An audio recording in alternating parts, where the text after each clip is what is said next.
विकास कार्यों में तेजी लाने के लिए भजनलाल सरकार का बड़ा फैसला।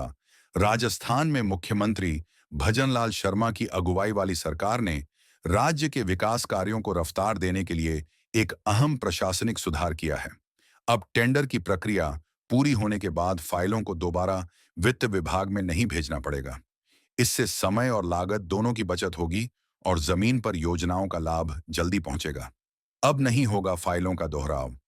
पहले की सरकारों में यह नियम था कि किसी भी विकास कार्य की निविदा यानी टेंडर प्रक्रिया पूरी होने के बाद भी फाइलों को दोबारा वित्त विभाग में भेजना होता था, जिससे 15 से 30 दिनों की अनावश्यक देरी होती थी।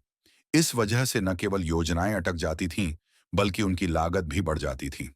अब मुख्यमंत्री भजनलाल शर्मा के निर्देश पर यह व्यवस्था खत्म कर दी गई है।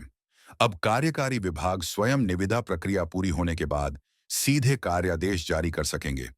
उन्हें दोबारा वित्त विभाग की अनुमति का इंतजार नहीं करना पड़ेगा। इससे कामों में रफ्तार आएगी और योजनाएं समय पर पूरी होंगी। विकास कार्य होंगे समय पर, लोगों को मिलेगा लाभ। सरकार का कहना है कि इस नए फैसले से विकास कार्य न सिर्फ जल्दी शुरू होंगे, बल्कि समय पर पूरे भी होंगे। आम लोगों को इसका सीधा फायदा मिलेगा, क्योंकि योजनाओं का लाभ उन्हें समय पर मिलने लगेगा। अब तक जो काम महीनों लटकते थे, वे तेजी से पूरे किए जा सकेंगे। इस बदलाव से यह भी सुनिश्चित होगा कि कार्यों की गुणवत्ता बनी रहे, क्योंकि जब समय पर काम होगा तो निगरानी और प्रबंधन बेहतर होगा।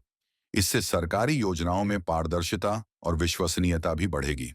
सरकार ने यह भी व्यवस्था की है कि कार्यकारी विभाग निविदा प्रक्रिया पूरी करने के बाद संबंधित कार्य की प्रशासनिक व वित्तीय स्वीकृति की राशि पोर्टल पर सीधे अपलोड कर सकेंगे। इससे सिस्टम में पारदर्शिता बढ़ेगी और किसी तरह की गड़बड़ी की संभावना भी कम हो जाएगी। सुशासन की दिशा में महत्वपूर्ण कदम। इस नई व्यवस्था को मुख्यमंत्री भजनलाल शर्मा की सुशासन और त्वरित सेवा के विजन का हिस्सा माना जा रहा है। यह बदलाव न सिर्फ सरकारी कार्य प्रणाली को सरल बनाएगा, बल्कि सरकारी कर्मचारियों और अधिकारियों के लिए भी प्रक्रियाएं सहज होंगी।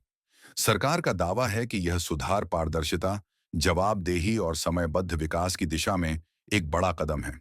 अब राज्य के लोग योजनाओं का लाभ देरी से नहीं, बल्कि समय पर प्राप्त कर सकेंगे।